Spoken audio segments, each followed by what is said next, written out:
Bom,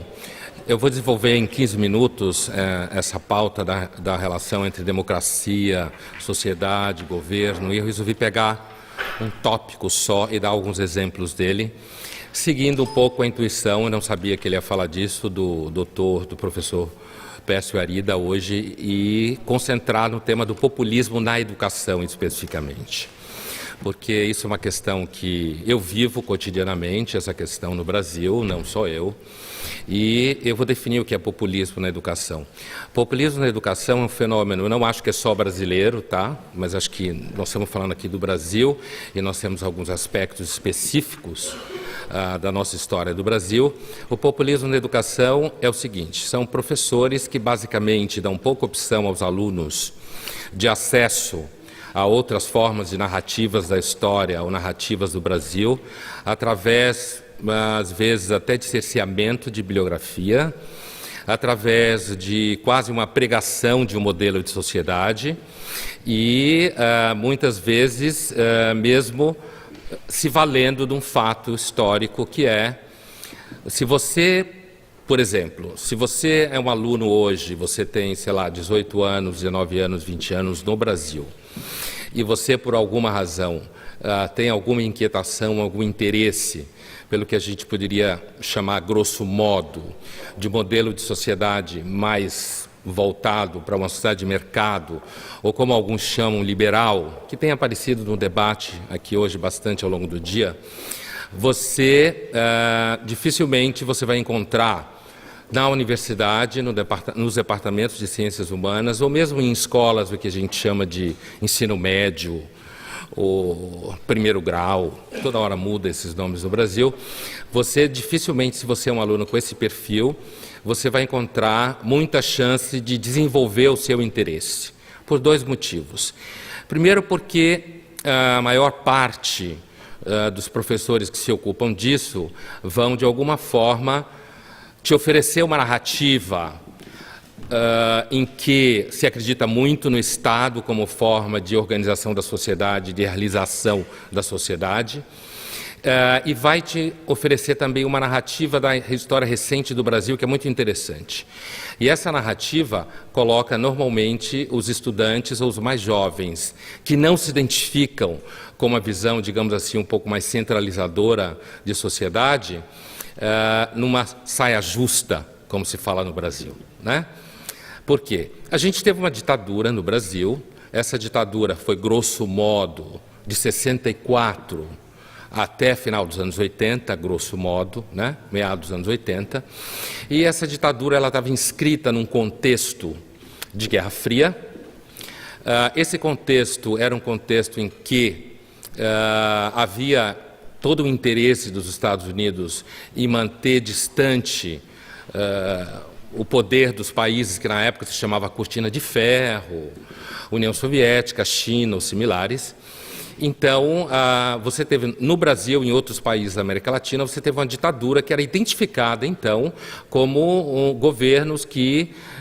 serviam os interesses dos Estados Unidos na Guerra Fria, o que é absolutamente verdade do ponto de vista histórico. A questão é que uma das coisas que dificulta, me parece, a formação de uma inteligência hoje no Brasil que seja um pouco menos dicotomizada, ou uma inteligência que possa dialogar. O diálogo não acontece nem no movimento estudantil, por exemplo. O movimento estudantil é uma das instituições mais autoritárias que o país conhece. Basta qualquer jovem entrar em conflito com o diretório central dos movimentos estudantis nas universidades brasileiras para você conhecer o que significa autoritarismo, falta de democracia e esvaziamento do discurso do outro, tudo isso que faz parte do, digamos assim, do universo básico da democracia. Então, o que aconteceu, algo de bastante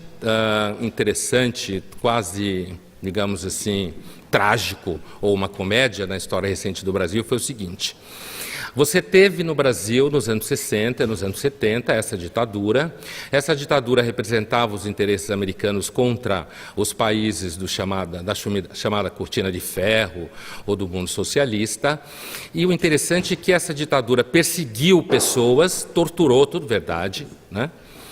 Ela perseguiu pessoas que eram contra a ditadura. Mas o que a gente colheu como resultado, do ponto de vista da formação do pensamento na universidade e do pensamento público no Brasil, grosso modo, foi que a grande herança da ditadura foi quase que a destruição da possibilidade de um pensamento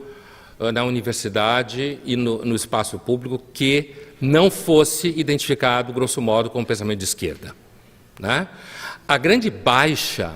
na inteligência brasileira da ditadura para cá foi a possibilidade de você ter intelectuais e professores em áreas de humanas, e eu não digo só professores em áreas de humanas, eu digo mesmo atores culturais, agentes culturais. O que você teve no Brasil, desde o final da ditadura para cá, foi uma absoluta e total hegemonia de uma forma de pensamento distante da sociedade de mercado, que demoniza a sociedade de mercado e que, inclusive, faz com que,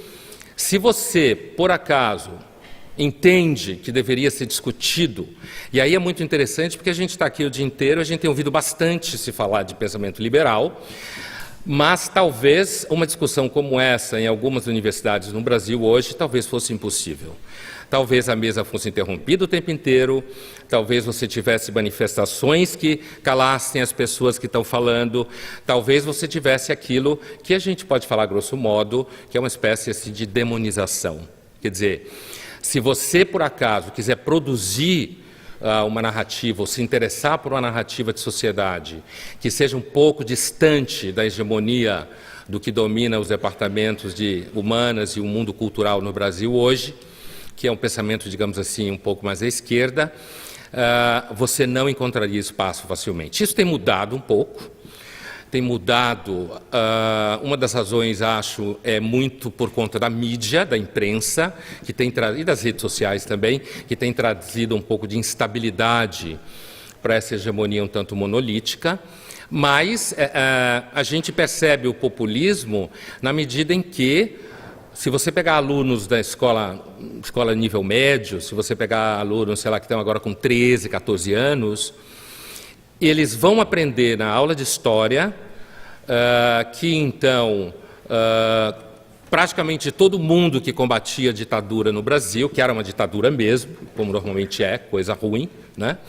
Praticamente todo mundo que combatia a ditadura no Brasil combatia porque queria alguma forma de democracia liberal, o que não é exatamente verdade. A gente sabe que o Brasil, naquela época, sofria inclusive por uma espécie de luta um tanto intestina, digamos assim, entre grupos que se identificavam com o modelo americano, grupos que se identificavam com o modelo anti-americano, você aí tinha várias opções na época, e, portanto, muitos que combatiam a ditadura em nome da instalação de um outro regime totalitário esse que fosse distante daquele que representava os interesses americanos e mais próximo de regimes que a gente pode chamar, grosso modo, socialista. Então, o que eu chamei, estou chamando de populismo na educação, é um tipo de narrativa em que você oferece uma certa visão de mundo, que a gente pode chamar, grosso modo, de esquerda, mas o termo não... Eu acho que o termo já é um pouco ultrapassado, mas no debate brasileiro ainda funciona, em que você oferece uma narrativa de mundo desse tipo, colada à ideia de que você representa o bem, de que você a sua visão de mundo é a única que se interessa pelos seres humanos, é a única que está preocupada com os seres humanos, é aquela que quer tirar os seres humanos do sofrimento, certo? Enquanto que, se você não se identifica com essa forma de visão, você é necessariamente do mal. Portanto, o que é populismo na educação, pelo menos no Brasil, é uma forma de ensino em que você trabalha com uma dicotomia bem e mal, você, de certa forma, moraliza o debate político no sentido, digamos assim, de moral um pouco largo do termo, porque em filosofia a palavra moral não significa necessariamente isso que eu estou dizendo, mas você moraliza o debate político, levando aqueles que discordam de você. Imagine se você é um menino ou uma menina de 15 anos, de 17 anos, com pouco repertório nenhum, você se sente como se Você acredita, por exemplo, que as forças de mercado, ou alguma coisa semelhante, que alguns chamam de liberdade, entre os grupos que têm aparecido no Brasil, se você se identifica com um grupo como esse, você tem que ficar o tempo inteiro respondendo: não, eu não sou a favor da tortura, não, eu não sou contra o casamento gay, não, eu não acho que as pessoas devem ser julgadas pela cor da pele, simplesmente porque eu entendo que uma sociedade deveria ser mais livre, as pessoas deviam correr atrás do que elas querem, elas devem ser avaliadas pela capacidade que elas têm. Então, num cenário como esse, de populismo na educação, você não consegue meio que se mexer muito bem nesse território, porque,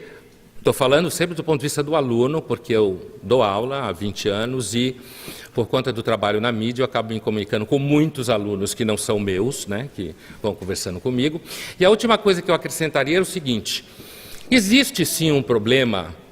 digamos assim, herdado, grosso modo, do período pós-ditadura, que é praticamente não existe opção um pouco mais articulada de pensamento, digamos assim, liberal, né? Que você possa oferecer uma historiografia, uma teoria social do Brasil. Falta, na realidade falta, né? Falta, inclusive, porque, e eu debato isso muito, não na sala de aula, mas na mídia, falta porque, inclusive, muitos institutos culturais, muitas forças empresariais que investem, digamos assim, em cultura, quando vão investir, não investem em jovens que são mais próximos de uma posição liberal, mas sim continuam investindo numa formação clássica, eu diria, e hegemônica, que é a formação antiliberal na cultura e na formação dos jovens no Brasil. Portanto, é muito engraçado, porque se você, engraçado no sentido irônico, porque se você olhar do ponto de vista da sala de aula, né, do ponto de vista da atividade cultural enquanto tal, é justamente aquela posição tanto mais liberal, que não tem bibliografia, em português eu quero dizer, né? Não tem bibliografia, agora começa a ter um pouco mais, tem cerceada essa bibliografia, se ele quiser ter acesso, ele é demonizado nas suas posições, como se ele tivesse se sentir com uma pessoa má, uma pessoa cruel, seja lá o que for. Então, eu tenho discutido muito, eu acho muito importante que jovens que têm uma posição assim encontrem financiamento, encontrem espaço para que eles consigam produzir uma coisa que o pensamento liberal no Brasil, na realidade, não produziu em grande parte, que é uma teoria sobre o Brasil, uma historiografia, uma narrativa, certo? E esse fato se materializa nas opções político-partidárias.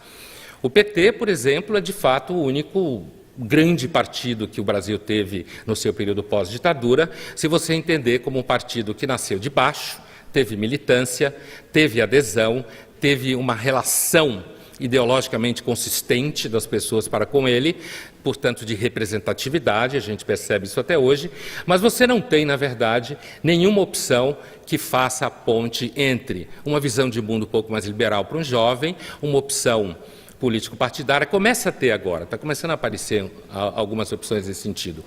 E, por último, eu diria que as universidades, infelizmente, no Brasil, ainda têm uma mentalidade que me parece bastante complicada, que é a ideia que uma universidade é melhor na medida que ela é pura e não tem nenhuma relação com o mercado. Eu acho isso, pessoalmente, um atraso de vida. Acho que as universidades deviam dialogar diretamente com as forças de mercado, porque isso, inclusive, cria as opções para você sair de ideias desenvolvidas em sala de aula, para que isso se transforme em opções, digamos assim, no mundo da prática, grosso modo. É isso que é populismo na educação. Obrigado.